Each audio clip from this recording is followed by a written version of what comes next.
Ano ang kahalagahan ng pagbabasa ng Biblia? Sagutin po natin yan dito sa devotion natin na ito. Magandang araw po sa bawat isa sa inyo. Welcome back to our 365 Daily Devotions. So yung topic po natin ngayon ay authority of the Scripture. Ibig sabihin ng authority, siya yung may final say sa ating mga buhay. When it comes to decision making, pwede kasing maging final authority natin, nanay natin, tatay natin, asawa natin, or mga nag-a-advise sa atin sa paligid natin.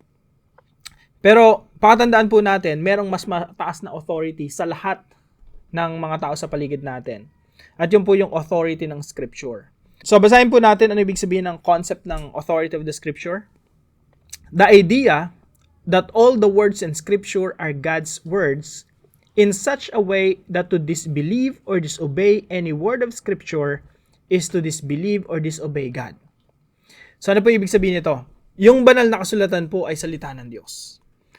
At kung meron ka dyang hindi pinaniniwalaan, ibig sabihin, meron kang parte ng Biblia, parte ng salita ng Diyos na hindi mo pinaniniwalaan. If you disbelieve the Bible, you're also disbelieving God. If you disobey the commands of the Bible, you're also disobeying God. Because the Bible is God's Word.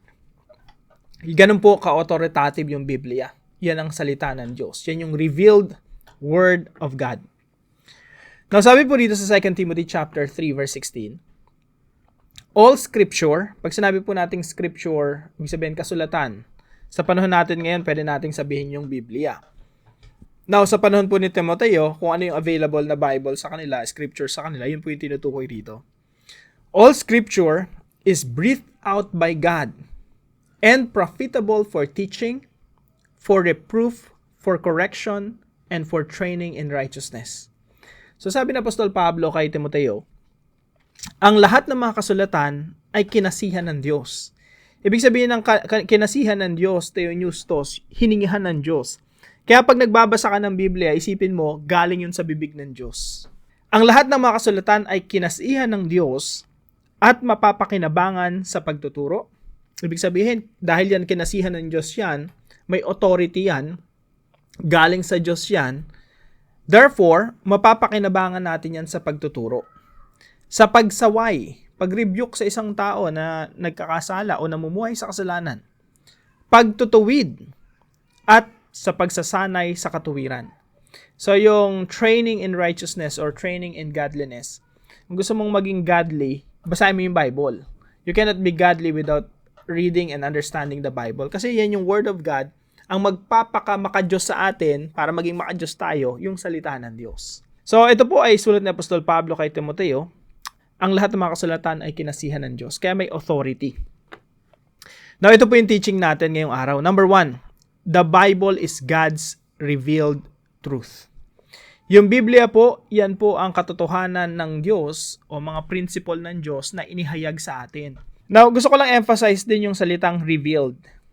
Yung Biblia po, hindi po yan hidden or alam niyo yung term na enigmatic, para bang pang-special na mga tao lang, sila lang yung nakakaintindi sa Bible at hindi maintindihan ng ordinaryong tao yan. May mga religion kasi na gano'n na yung Bible para lang doon sa mga tagapagturo ng Biblia, pero sa ordinaryong tao hindi yan pwede sa kanila.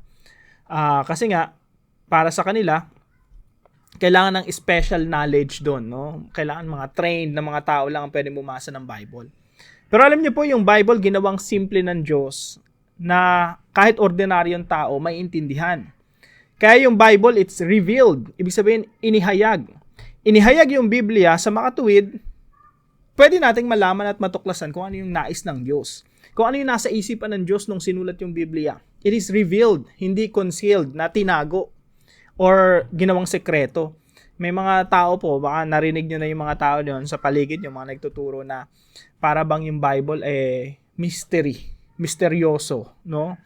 Ang hindi po mystery or misteryoso ang Bible. Yan po ay inihayag ng Diyos na pwede mong basahin at maunawaan mo kung ano yung nais ng Diyos na matutunan mo o malaman mo. Pangalawa po, disbelieving the Bible is disbelieving God. Pag hindi tayo nanampalataya sa Biblia, hindi natin pinaniwalaan yung mga katuruan sa Biblia, kapareho po yan ng hindi paniniwala sa Diyos. Now, gusto ko pong i-emphasize na kaya tayo nananampalataya sa Biblia, na yung Biblia ay salita ng Diyos, authoritative, may authority. Kasi po si Jesus mismo, tinitingnan niya yung Biblia, yung mga kasulatan, na authoritative, na galing talaga sa Diyos. Kung maalala niyo po sa Matthew chapter 4, nung tinukso si Jesus ni Satanas, merong words of Satan, no? Mga panunukso, pangsisinungaling, mga tukso na magpapabagsak kay Jesus. Yun yung ginagamit yung mga salita. Nilabanan ni Jesus yon sa pamamagitan ng salita ng Diyos.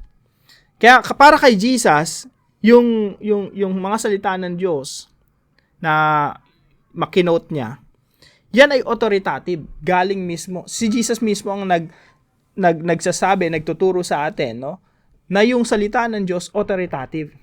Kaya sabi po dito sa Matthew chapter 4 verse 1 through 11, nung tinutukso po si Jesus ni Satanas, 3 tukso po yun. Pero 3 rin yung reply ni Jesus Christ na nagsisimula sa it is written. So, verse 4, sabi niya, but he answered, it is written. So, nilabanan ni Jesus Christ yung tukso sa pamamagitan ng Biblia, ng kasulatan. Sabi niya, nasusulat. Sa Tagalog po, nasusulat. Hindi sa tinapay lamang nabubuhay ang tao, kundi sa bawat salitang lumalabas sa bibig ng Diyos. Nag-quote si Jesus Christ sa Deuteronomy.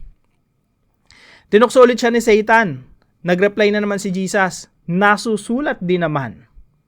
Pangatlong tukso, ang reply ni Jesus, sapagkat nasusulat, sambahin mo ang Panginoon mong Diyos at siya lamang ang iyong paglingkuran. Sa mga tuwid kay Jesus, authoritative yung Bible. Merong authority. Kaya po tayo, mga kapatid, pag binabasa natin yung Bible, we have to read the Bible with authority. Galing talaga sa Diyos yan. Theopneustos, hiningahan ng Diyos. At yung Biblia talaga ay magagamit natin sa mga desisyon natin sa araw-araw, sa pagtuturo, sa pagtutuwid, pagsasanay upang maging makadiyos.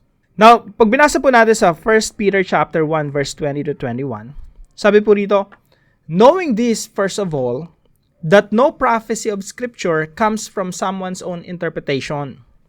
For no prophecy was ever produced by the will of man.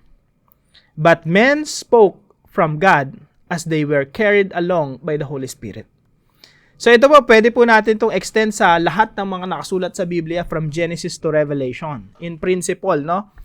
Sa Tagalog po, una sa lahat, dapat ninyong malaman ito na walang propesiya ng kasulatan na nagmula sa pansariling pagpapakahulugan. Sapagkat walang propesiya na dumating kailanman sa pamamagitan ng kalooban ng tao, kundi ang mga taong inudyukan ng Espiritu Santo ay nagsalita mula sa Diyos.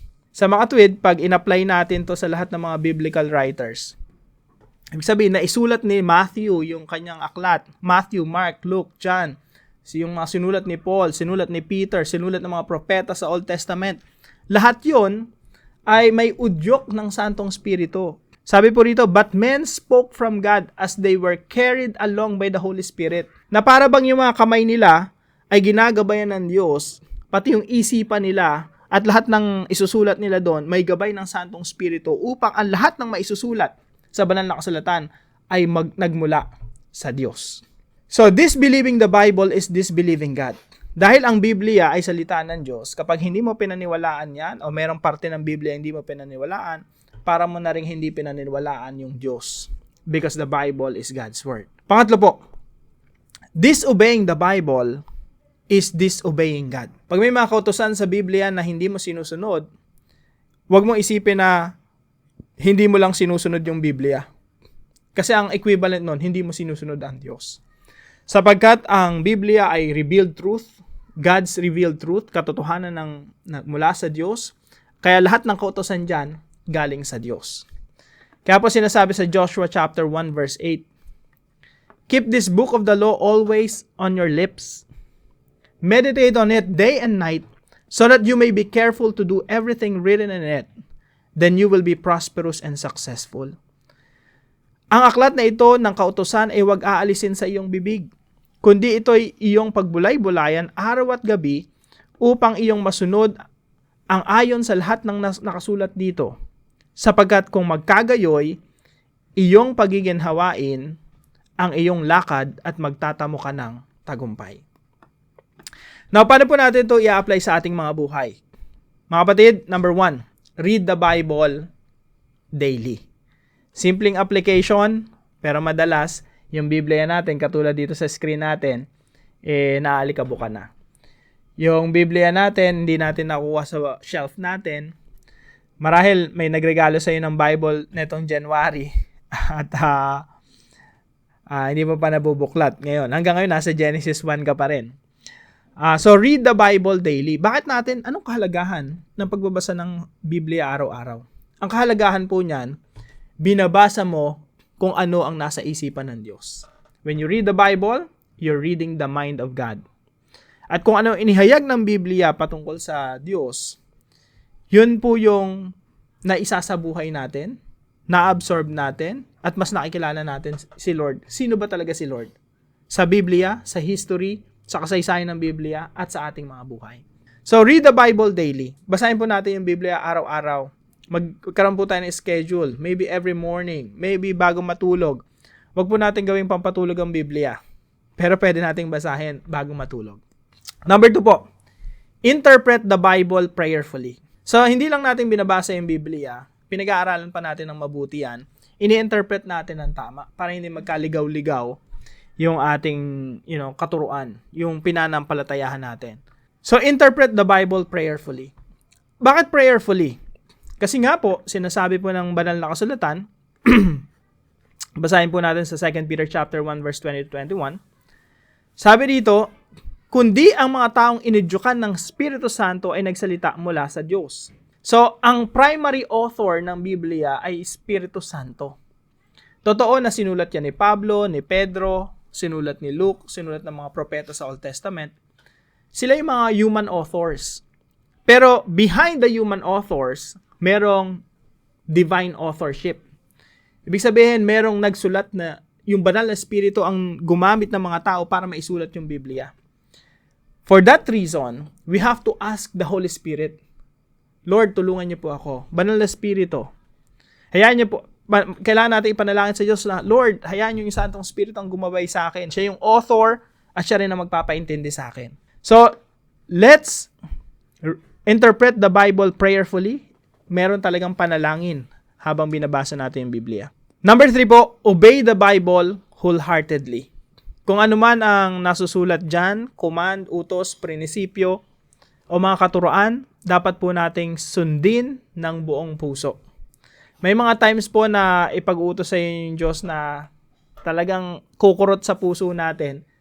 Let's say, meron tayong maling ginagawa, tapos nakita natin sa Bible, ay mali pala yung ginagawa ko. Minsan talaga napakahirap, no?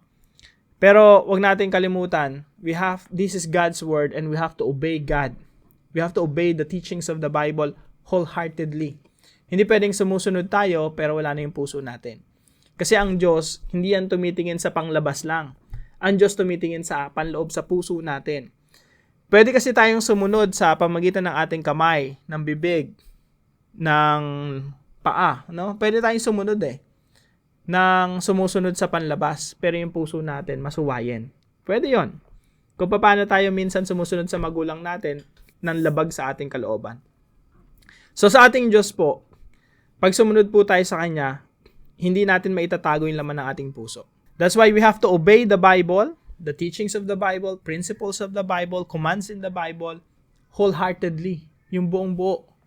Mula sa puso, sumusunod tayo sa ating Diyos. So read the Bible daily, interpret the Bible prayerfully, and obey the Bible wholeheartedly. Now, para po sa ating discussion, what is the importance of reading the Bible daily and how can we develop such habit? Pag-usapan po natin ito sa ating mga discussion groups at para naman po sa ating panalangin, samahan niyo po ako. Heavenly Father, thank you for giving us your word.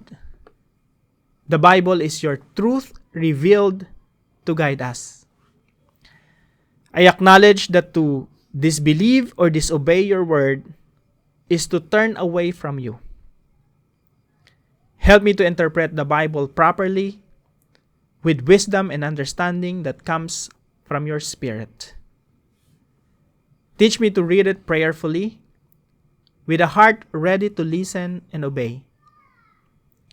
Strengthen my faith so that I may always believe and trust in your word. May my life reflect obedience to your will, bringing glory to your name. Lead me daily in living out the truth of your word. In Jesus' name, amen and amen.